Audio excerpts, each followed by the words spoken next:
Okay, well, it's springtime now, and we're going to start talking about docks. I'm getting a lot of calls now about docks. Everybody's got questions about building docks, about anchoring docks, and different type of docks. So today we're going to go through the whole deal. So mainly we sell dock pontoons here. I've sold each for quite a few years now, and there's 3 different packages you can buy your dock in. Starting off with, you can buy just the pontoons. So we sell the pontoons 14 feet long, makes a 16-foot dock, and the 18-foot pontoons makes a 20-foot dock. And then you can go for width, you can go from 4 feet to 10 feet wide. If you go any farther, any wider, I recommend, if you go up to 12 feet, I recommend you use 3 pontoons and put 1 in the middle. So your standard package comes, if you just buy the pontoons from us, you get the pontoon and you get the brackets for the pontoon right there. And then you put those together yourself, and they're very simple to do. They're just ready rod here, and put the brackets on, 3 rings in from the outside. You put your first one, and then you put your other bracket right in the very middle of that there. Yeah, one other little trick is here. You can always borrow our one of our tools here, just a homemade thing to put the nuts on here quicker, because otherwise it's a long ways to use a wrench all the way down. So it just makes it quicker here.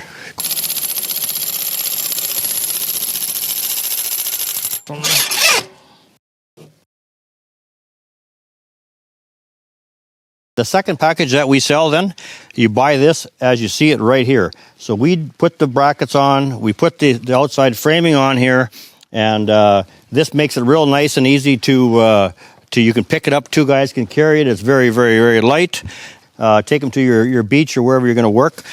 Set them up, and then all you do is decide if you're going to go your width, 6 feet or 8 foot or 10 foot, and you just space them apart, outside to outside. 8 foot, and you put your 2 8-foot 2x6s right on the ends to space them apart, and then we put 1 2x6 right down the middle here, and that just keeps your boards from wobbling when you're walking in the middle of the dock there. We also put 4x4 blocks on the ends right here.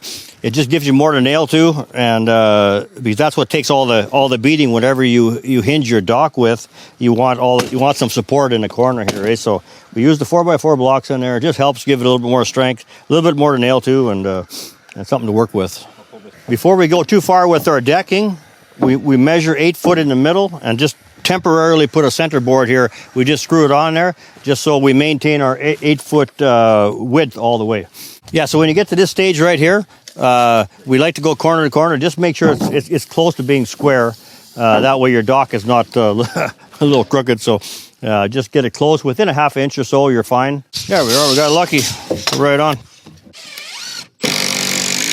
So these are real simple. You can take them home. It takes about no more than 30 minutes to put the dock together. And you got a nice dock. So with the dock pontoons, the big thing with dock pontoons versus using the square black billets is the pontoon itself is the strength of your dock. So you're not having to build a heavy frame for your dock. So we put these 2x4s on the top right here, so that sits right on top of the pontoon. So when your boards are all nailed on here, everything is sitting right on that pontoon right there. So that is your strength. That takes all the wave action and all the beating of everything else. We used to use styrofoam for years, but it does make a mess around the lakes and that, chunks of styrofoam. So they actually banned styrofoam now. You can still buy it, but you're not supposed to use it for dock purposes anymore.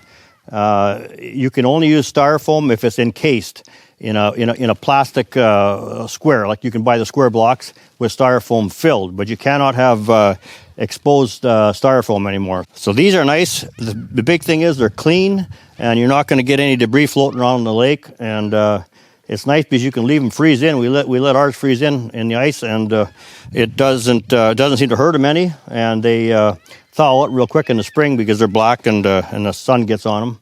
And when they float in the lake, they float about halfway up on the pontoon. So they're just the right height for getting in and out of a boat. I don't like my docks too high. You know, I have to climb in and out of the boat up onto the dock. I like it just enough out of the water so you don't get much wave action on top. and you want to keep your boards. You want to be able to have your boards dry out. When you get nice weather and not submerged all the time. And the boards that we use, I used to use 2x6 for the deck, but now I use the 5/4. It's something new. We haven't had it here for a lot of years. We finally can get it here now in Ontario. I used to be only buy it in the States. And the 5/4 gives you plenty of strength, and it's nice and rounded for walking on, for barefoot. It's just, it looks nice, the color of it, and it makes your dock a lot lighter, so you're not adding a whole bunch of weight to your dock. And it does the same thing as far as strength. You still need the 2x6 for the ends, and the 2x6 down the middle, but and the frame, but we use the 5/4 for the top. And we get all our lumber from Northwest Building Supplies in Ear Falls. They take really good care of us. They carry a good selection of this 5/4 lumber all the time in all different lengths. 10 foot, 12 foot, whatever you need. So it's pretty handy. They bring it right to us, and away we go.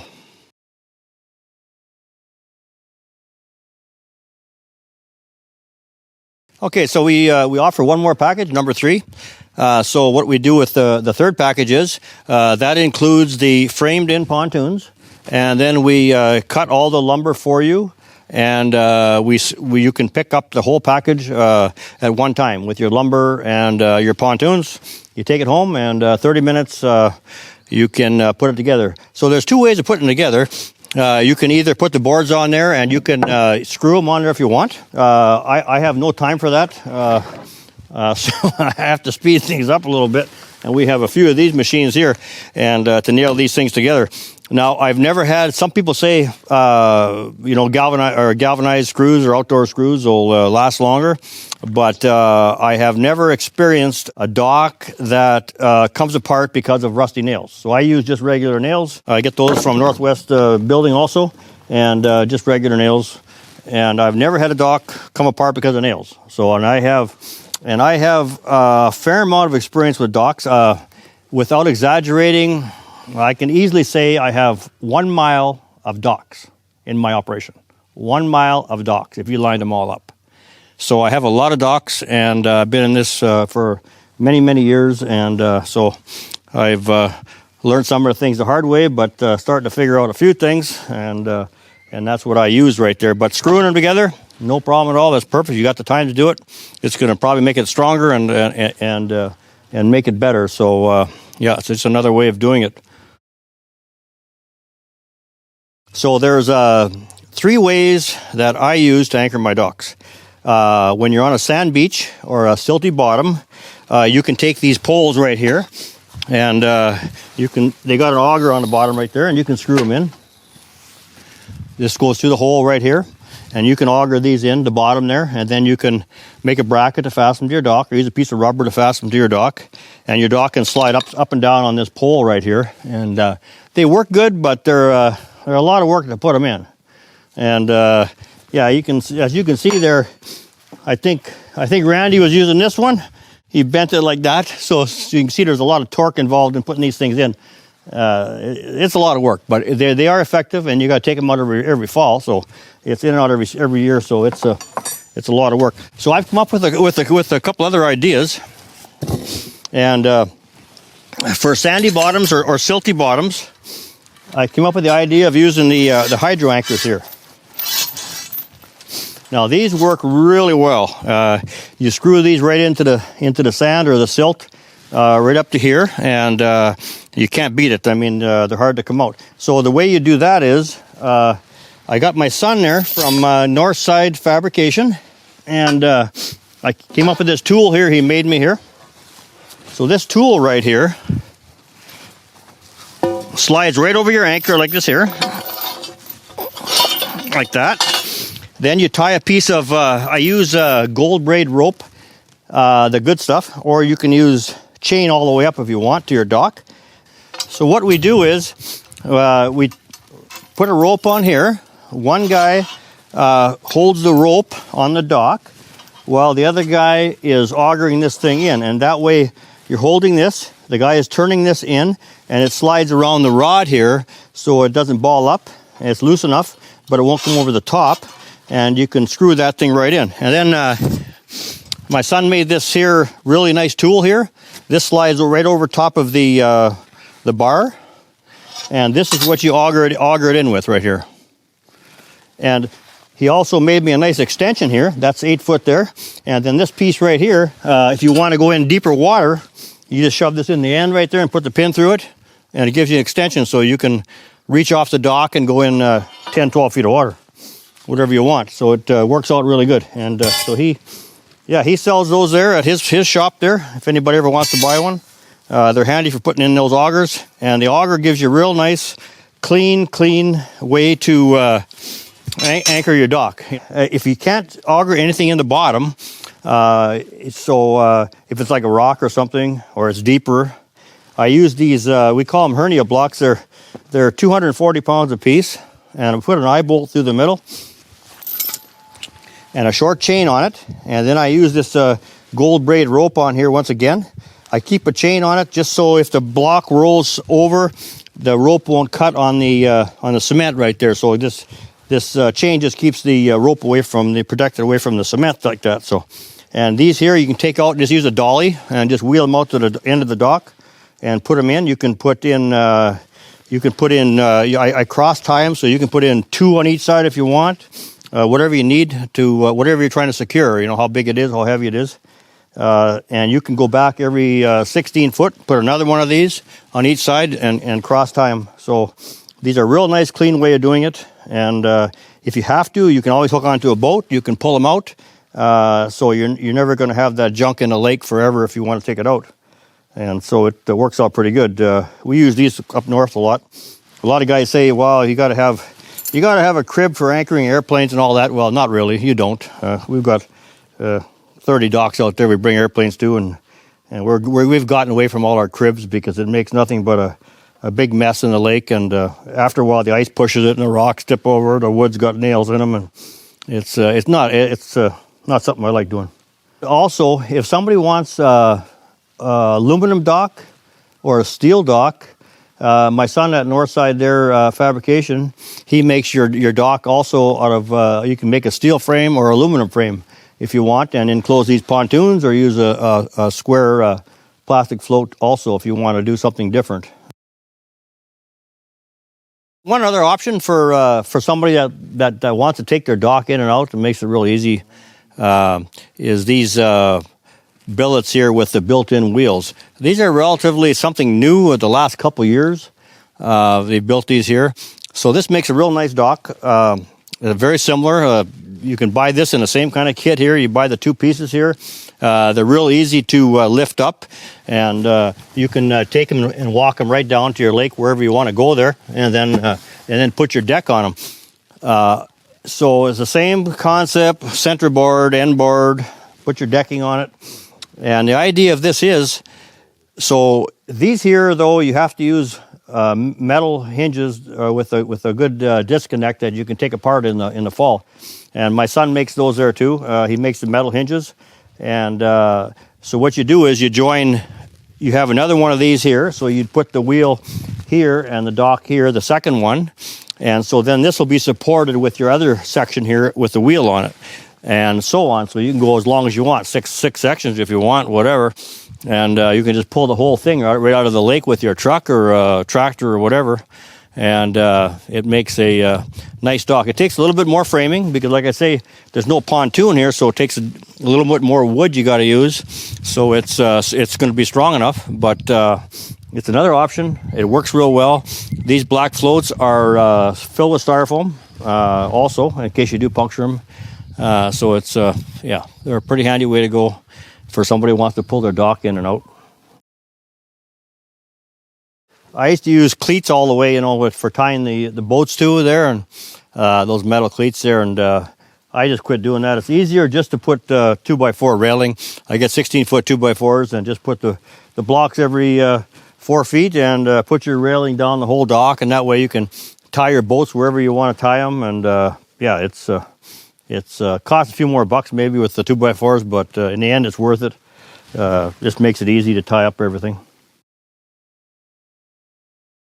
So for our hinges there, You can use the metal hinges. Like I say, my son makes those. You can do those and put those on. I use the rubber for all my docks everywhere, and it just makes it quick and easy, and the rubber is very strong, you know, so we overlap the seam here, and you can either nail that down or screw it down. Then you put one on top, and you put one on the side like this here, and then your dock won't move when you're walking on it, like, you know, it'll be right rigid all the time. You're not going to break that seam apart, that I can tell you. I've never seen that happen unless, that's very, very strong. No noise as far as hinges or anything, you know, so that's just one method of doing it. And then if you want to make a ramp to the shoreline, what we do is you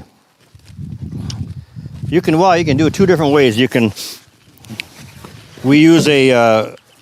a 2x10 on the end right here, a 2x10 so it hangs down farther, and then we put a 2x4 right here like this here, the right depth down, and then we build our ramp with a 2x4 and the 5/4, and we just set it on top of here and put a piece of rubber on top, and that's your ramp to shore. And you can make that, you know, 8 or 10 feet long if you want, 6, 8, 10 feet, no problem. If you make it longer, you know, make it use more stringers to make it stronger, but that makes a real quick and easy ramp.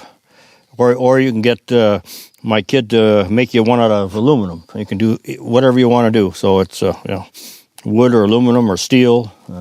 Make your ramp out of. Yeah, works pretty good. If you want to go really wide, you can go as wide as you want. You can go 20 foot if you want, and just put more pontoons. So the beauty of these pontoons is you can just space them out. If you want to make a 12-foot dock, like we're going to make out here for a T, we're going to put 3 pontoons, and it just gives you more flotation. If you want to go 16 foot, you can put 4 pontoons, you know, in a line. Whatever you want to do. They're very versatile and very easy to work with. Yeah, a couple more things, features of the pontoons, which I kind of like, is number one, they're double walled. So these rings are separate air pockets from the inside, so it's smooth on the inside. And so if you poke a hole in one of these rings here, it doesn't hurt anything. The other thing is, when you're sitting in the water and the waves are hitting them, you know, rather than hitting a solid flat surface here, the waves are hitting that rounded pontoon there. And you don't have that heavy shock every time with that wave action. It just kind of rolls around that round pontoon. So that makes a big difference if you got a T or something on your dock and the waves are coming in. You're not getting that straight against that flat float, you know, to get that jar every time. So that makes a big difference too. So it makes a nice dock when you put your dock out and then you make a T on the end. Because that T, what it does, it just gives you the nice support so your dock doesn't rock at all. It makes it just nice and rigid. T helps break the water a little bit for your boat too. So like on a sand beach like this here, I need it's so shallow here, I need probably 6 sections of this here, and then I'll put a T on the end, and so people can go out there and fish off of too, and enjoy the evenings on the dock. And you know, the pontoons are going to last forever. They're not going to rot or anything, but lumber in general, treated lumber, usually get about 12 to 15 years out of it, you know, depending on, it just seems like the location and amount of water splashing on it. That's what you get out of it. And then you can always just take a mini grinder and cut the bands off and start over and reuse your pontoons again. I have the kits. I'll have them all on display at our store in Vermilion Bay at Clark's Bait and Tackle. They're right there, so if anybody needs to pick up a kit right there, just let us know, and we'll make sure everything is there, all the components, and you can just pull up there and grab it there anytime.